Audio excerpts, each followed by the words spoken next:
This morning, pharmaceutical and consumer giant Johnson & Johnson ordered to pay $417 million to this woman, 63-year-old Eva Echeverria, who was diagnosed with ovarian cancer 10 years ago and is terminally ill.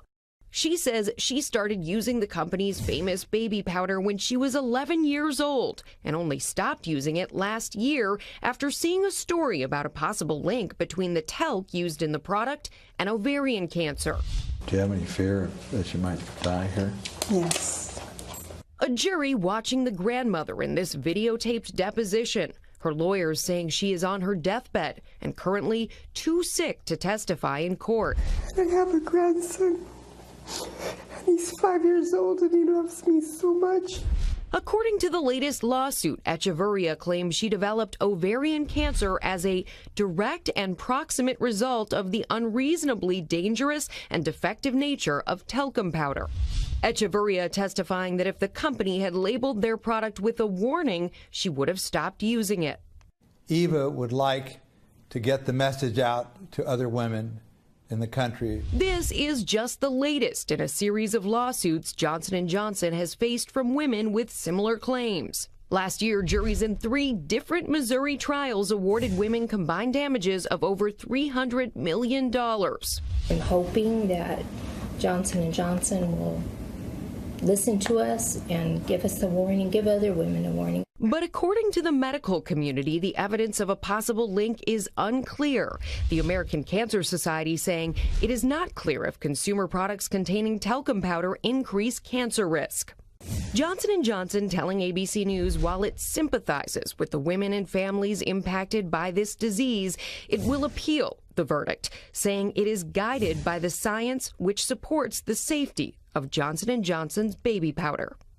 And Johnson & Johnson is also preparing to defend itself at those other trials. But of course, for consumers, Amy, still many questions. Exactly, Rebecca. Thank you. So to answer some of those questions, let's bring in our senior medical contributor, Dr. Jennifer Ashton. So obviously, the big question is just how safe is talcum powder? Right. And this has long been a concern in gynecology, Amy. Back 17 years ago when I was an intern, we were trained, try to avoid it. There may be an associated risk. It's controversial. Some studies in the medical literature show as high as a 33% increased associated risk of women who use talc in the genital region and ovarian cancer.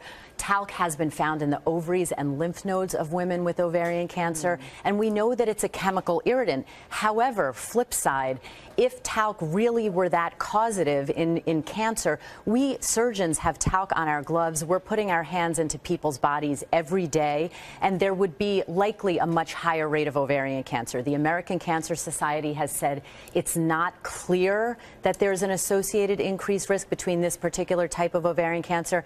And we have to remember, a woman has a 1 in 75 chance of developing ovarian cancer.